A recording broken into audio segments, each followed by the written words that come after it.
Have you ever looked around and realized that no matter how much you grow, you keep ending up in the same kind of drama? Different people, different places, but somehow the same energy follows you no matter where you go. This episode of Healing with August Wild is for the people who feel stuck in that cycle, the ones who keep asking, why do I attract negativity when I'm trying to do everything right, when I'm trying to be positive? Maybe you're the friend everyone vents to. Maybe you're the one who always defends people who never defend you. Or maybe you've just noticed that peace doesn't seem to stay no matter how hard you work on yourself. If all this sounds like you, then today's episode of Healing August Wild is for you. We're going to look at this from the inside out because sometimes it's not the world that's going against you. It's the patterns you haven't realized going against you. In my life, I know that I keep finding myself in negative spaces. To be specific, I keep finding myself around people who talk shit about other people and are most likely talking shit about me when I'm not around. And I want to know, how do I fix that about myself? I want to know what I'm doing that's inviting this type of energy into my life, because at some point down the road, a lot of these people behind the scenes try to stunt my growth. They try to separate me from people. They try to put false narratives onto me. And I want it to stop because it's putting me back in a very confrontational space.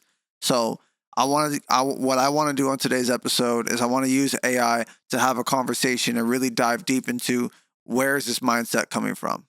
When you think back, what kind of people or environments do these negative situations usually start with? Are they old friends, new circles, creative collaborators, work peers? And what do they usually have in common in how they act or make you feel? There is at least one person for every category that you named.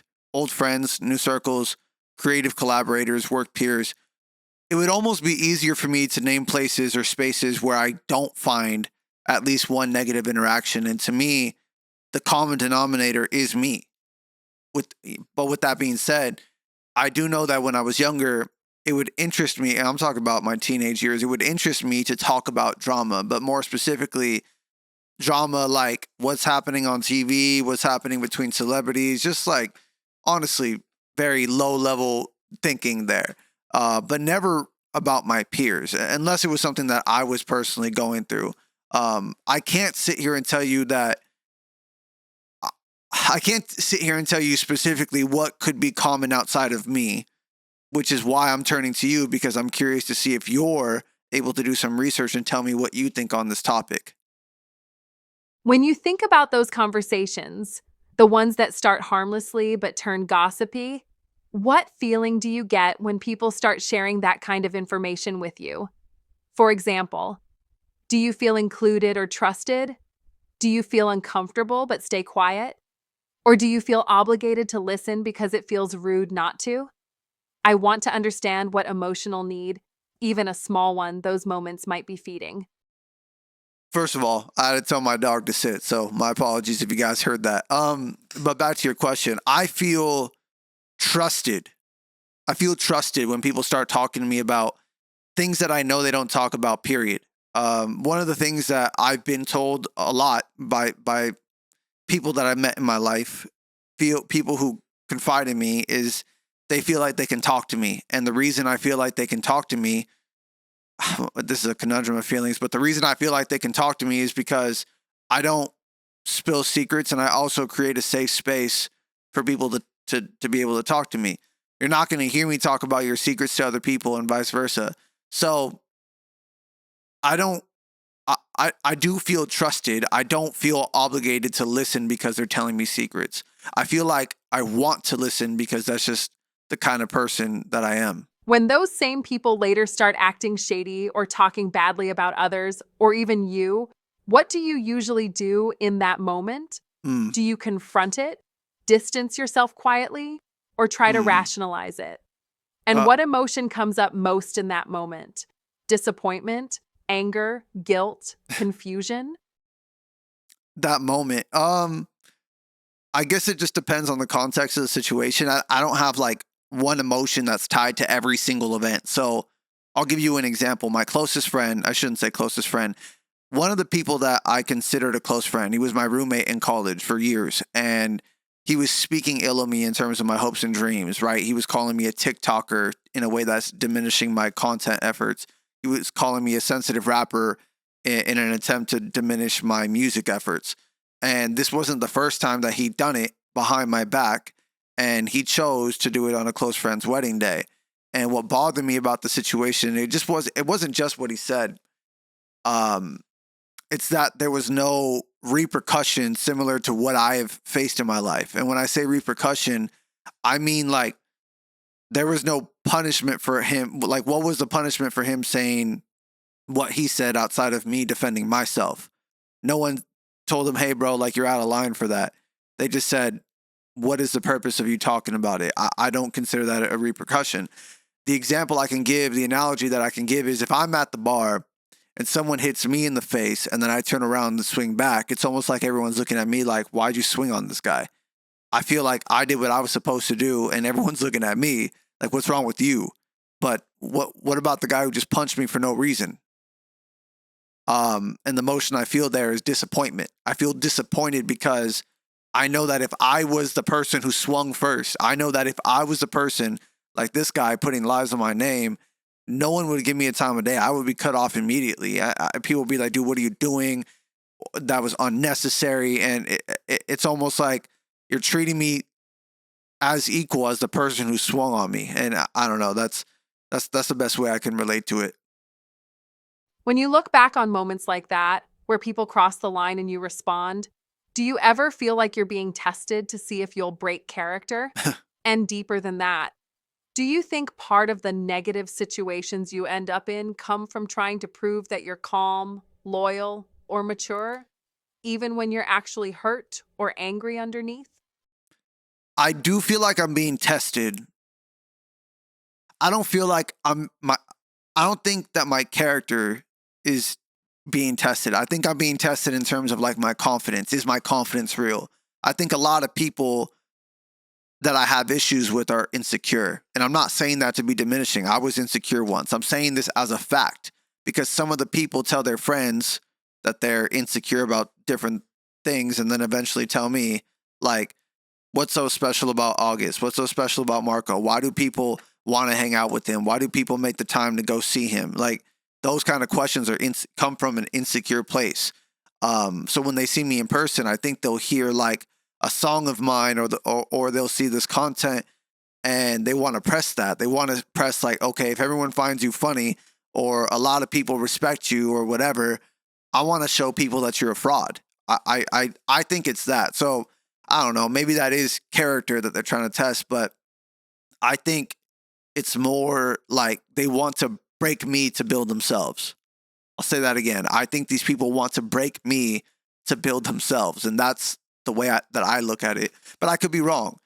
And to the second part, your second question, like, do I think the negative situations I end up in come from trying to prove that I'm calm and loyal? I think loyalty for sure. I do think that it comes from this place of feeling, this place of loyalty that I have to my close friends. I think that, not just close friends, family too. I think that based on the way that I was raised and the environment I was raised in, loyalty is huge because loyalty meant survival. If you're disloyal, you don't eat. I don't mean like my parents wouldn't feed me. I mean that you're unprotected if you're not loyal. They'll kick you to the curb if you're not loyal. They'll throw you to the wolves if you're not loyal. Like, all right, you want to be on the other side? Go with them. But the other side knows you're disloyal. It's almost like if you cheat on somebody, you cheat on your significant other, and then you expect the person you cheated with to take you in. They know you're a cheater. Why would they do that? They'd be setting themselves up for failure. So I do think, or I do feel like a lot of the negative situations come from me being loyal. Like, okay, you got a problem with my best friend John, then you got a problem with me. But I don't know if that's wrong for me to feel that way. When you stand by someone who clearly doesn't value you, what emotion are you actually protecting? Is it the fear of being alone, the fear Mm, of being misunderstood, or the fear of becoming what hurt you growing up, the mm, disloyal one? And probably what do that. you think would happen emotionally if you finally stopped defending people who wouldn't do the same for you? To my knowledge, I don't stand by people who clearly don't value me. Some people don't reveal themselves until over time. Like they might be very good at pretending like they care about you. They don't talk behind your back, but deep down they're like, you know what, the second I have an opportunity to not be around this person, I won't. And in that case, we already go our separate ways. With that being said, though, I have stood by people who are afraid to stand up for me when I'm not around. And I feel like the reason that is because I'm different. And I don't mean different like special. I mean, I don't fit into a crowd. I don't fit into a group. I'm not going to get anybody social points. No one's walking around saying, oh, you're friends with Marco, you're friends with August. Like, I want to be your friend. So I think that's difficult. It's difficult to stand up for me, especially if you have aspirations of being liked by everybody, of being a very social person. And I'm not trying to diss people who choose that lifestyle. I wouldn't stand by anyone who clearly doesn't value me. The situations I found myself in are more subtle than that. It's almost like when they're next to me and in front of me, they'll give me props. And when they're in a room with someone who says, man, like, I don't understand why you kick it with August. Like, he's a weirdo. Like, he wears ponchos and cowboy hats and he's just doing a lot for attention. Then my friend would just stay quiet. They don't say anything. It's not like they're validating what the other person is saying, like saying, oh yeah, I agree with you, but they're just staying quiet. So in that person's brain, the person who's talking shit about me, they feel the validation because there's no correction. In their brain, they say, oh, everyone here believes what I'm saying because no one contested me. A normal person wouldn't think that way. Like, if I were to say to somebody, here I go contradicting myself, saying I'm normal, but a less insecure person would not think silence means validation. If I'm in a room and I say, hey, everybody, I think purple sheep are cool, and every sheep on the planet is purple, and everyone's silent, my brain doesn't go to, yes, everyone here believes with me. Everyone is co-signing what I just said. You know, what my brain is saying is, dude, you sound stupid right now. you know what I'm saying? Like, to answer your second question, it's in my nature to defend people, even if they don't do the same for me. I don't necessarily put my morals onto other people, or at least these days I try not to. If loyalty once meant survival, what does it mean for you now? Mm. Is it still protection, or has it become proof? Proof that you're not like the people who let you down? And do you ever worry that by constantly defending others, you might be neglecting the part of you that still needs defending? Okay. I like that. I think loyalty for me today is the only thing keeping me from, or not keeping me, keeping my integrity together. Like, that's the best way I can put it. Loyalty is the only thing today keeping my integrity together.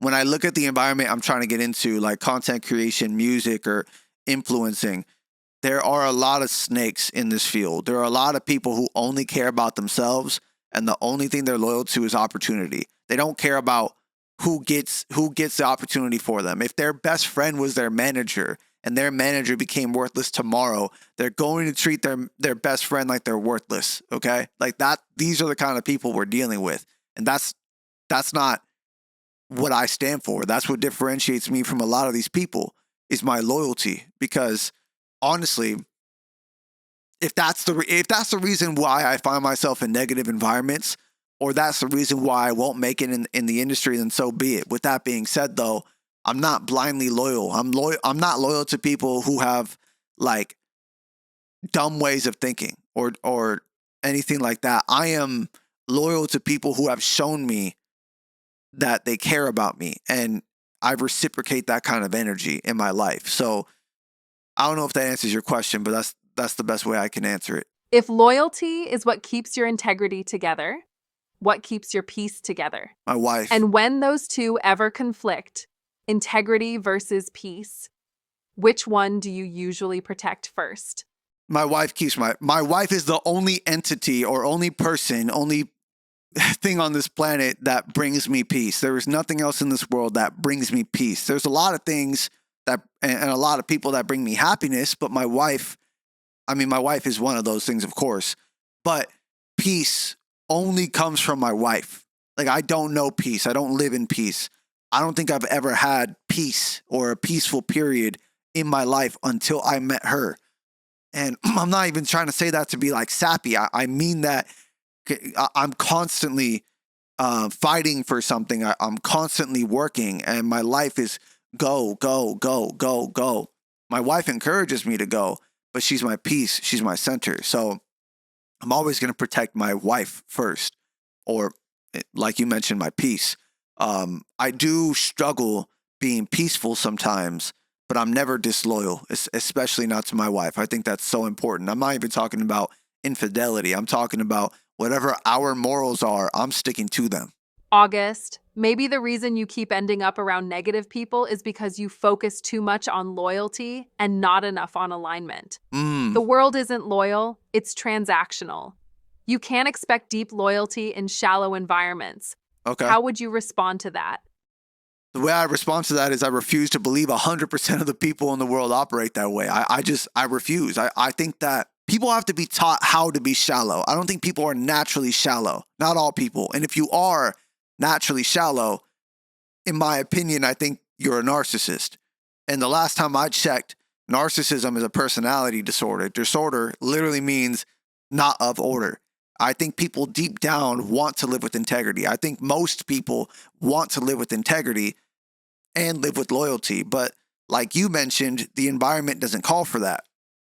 Getting money doesn't call for that. In the content space today, I just heard the other day, it's interest media, not social media, where 10 years ago, somebody, I don't know, baking cakes, no one cared who you were, but you kept baking cakes every Monday. You kept putting it on your YouTube, and now thousands of people care about who you are. Today, that's not the way it works. People only care about what they already care about. It's inherently selfish. So content creators say, well, no one's going to care about the things that I care about. Let me go ahead and make content that I don't want to make, but everyone's going to give me attention for. That is the reason why we are the way we are today, in my opinion. But yeah, again, I don't think people are naturally shallow.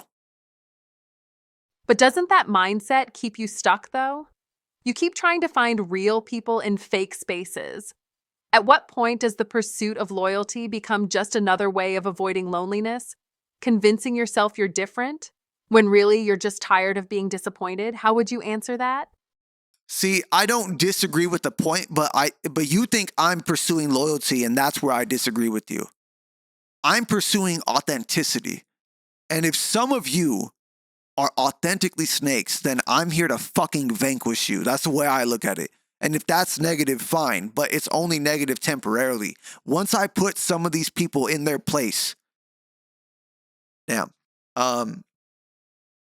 that's probably my issue. Like, I feel like it's on me to put people into humble places. Like, who am I to check someone's ego if that's my ego?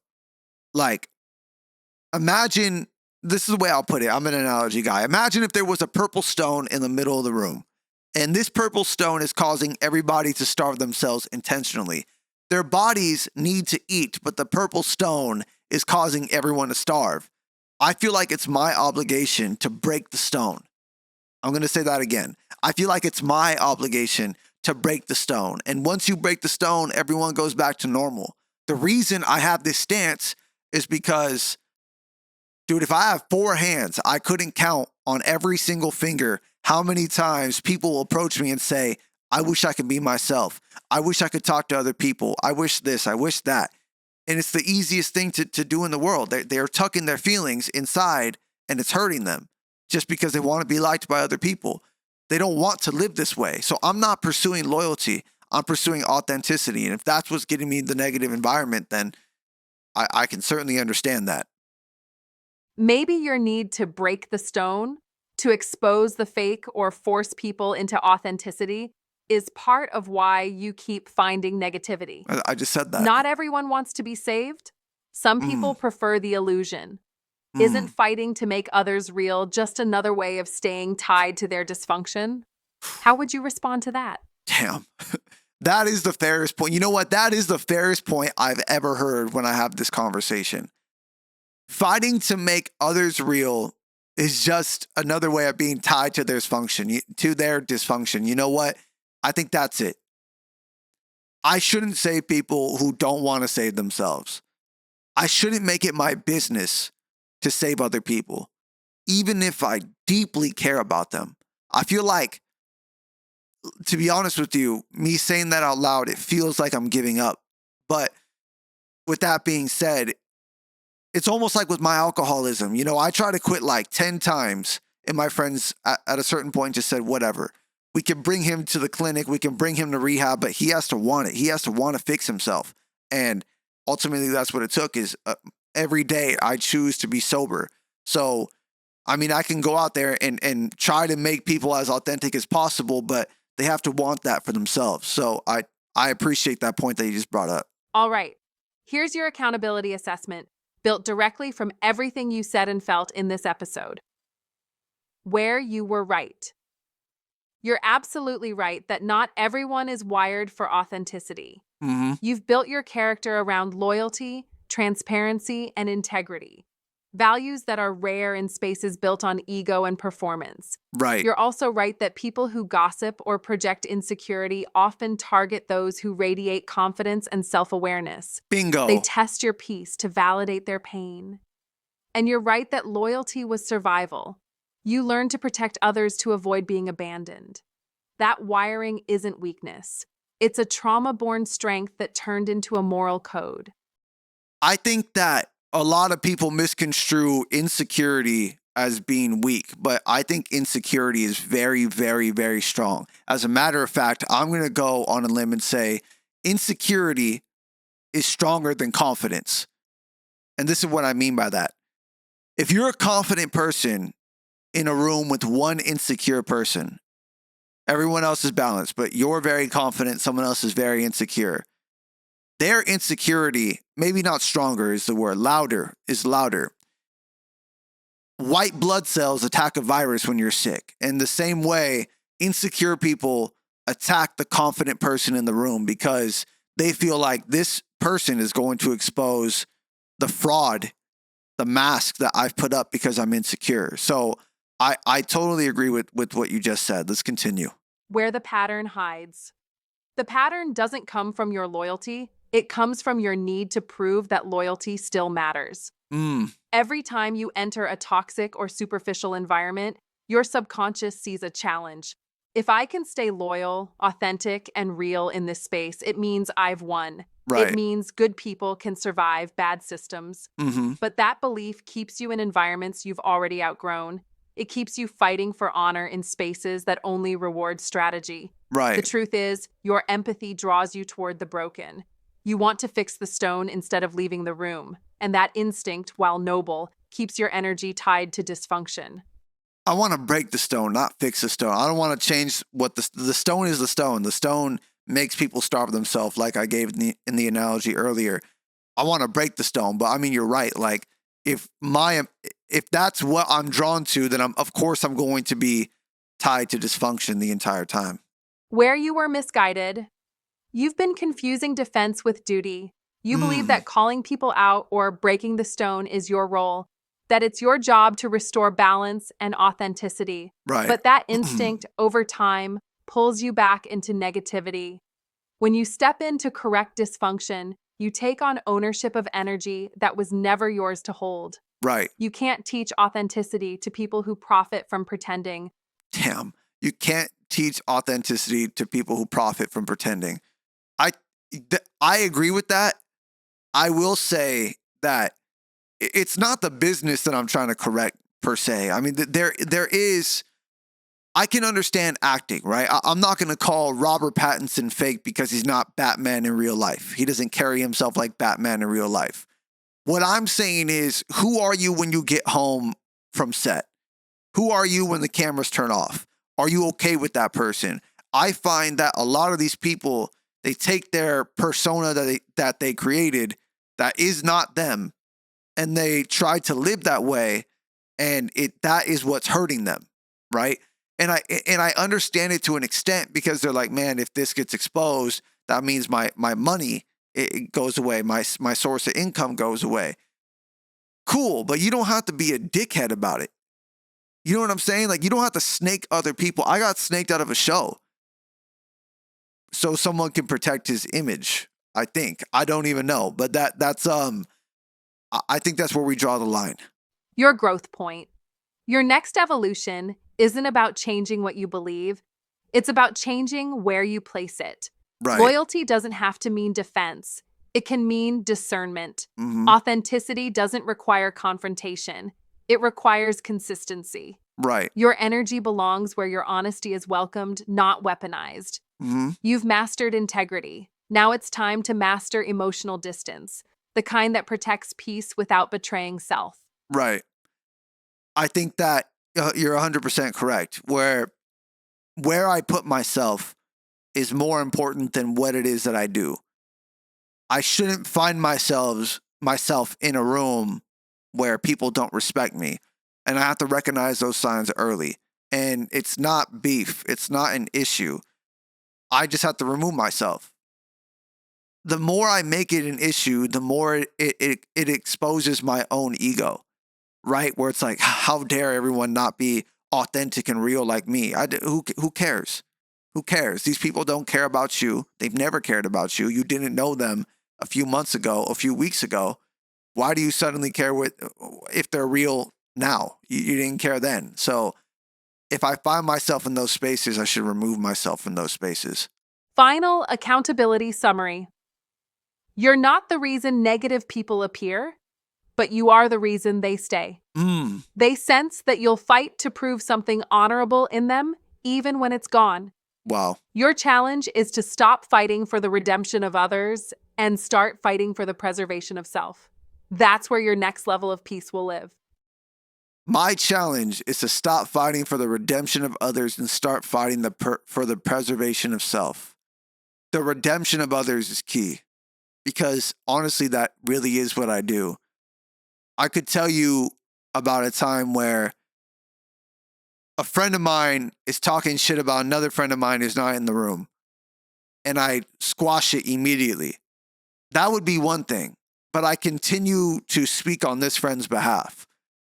And I think that is where the issue comes in. If I squash it, it's setting a boundary. It's saying, hey, I don't want to be a part of this conversation. But the second I start defending someone else's character, or like you said, trying to redeem them, that's where it crosses into drama and negativity, because that might start to feel like I'm attacking the other person. And to be honest with you, I was okay with feeling like I was attacking somebody who was being fake. But I shouldn't take it upon myself to defend anybody but myself. So I really do appreciate that. And I appreciate everything that you've taught me. With that being said, I want to share some tips and tricks that I've learned dealing with this topic of finding myself in negative spaces. Stick around for some tips and tricks. Here are some tips and tricks on how to stop attracting negative situations and protect your peace. Tip number 1, redefine what loyal means. Loyalty isn't about standing by people. It's about standing by your principles. You got to stop measuring your loyalty by how much disrespect you can endure. Measure your loyalty by how peaceful you can stay while staying true to yourself. Think about it like this. If it costs me my peace, it's not loyalty, it's a leash. Tip number 2, start practicing emotional detachment, not disconnection. You don't have to cut everyone off to protect your energy. You just have to stop feeding cycles that drain your energy. Learn to listen without absorbing, observe without reacting, and disengage without guilt. This is emotional intelligence at work. Think about it like this. You can't heal people while proving to them that they're broken. Tip number 3, use the 3 interaction rule. If you leave 3 separate interactions with someone feeling drained, defensive, or diminished, that is information for you to use. That is a sign for you to have and notice. You don't need a betrayal to confirm what the energy already told you. Withdraw early, not out of anger, but out of awareness. Think about it like this. If you have to earn somebody's love, if you have to earn somebody's friendship, if it feels wrong, probably not a real friend, not a real space for you to find yourself in. Tip number 4, don't fight to be understood. This one's a big one for me. You can't argue someone into seeing your worth. You show it by living it. Silence, peace, and progress are all forms of communication. They don't just require an audience. Think about it like this. Being understood isn't failure. It's proof that you stop shrinking yourself for the appeasement of other people. Tip number 5, practice peace mapping. Start identifying what places, people, or activities make your nervous system relax. That's peace. Go to those places more often. Stay there longer. Build your life and social circle in those spaces like it's sacred, and protect it because it is sacred. Tip number 6, Rewrite your loyalty code. Instead of saying, if you're real, I'll ride for you, try saying, if it's real, I will invest in it. That shift removes your ego from the equation and it replaces your ego with discernment. It lets your loyalty serve your purpose instead of your pain.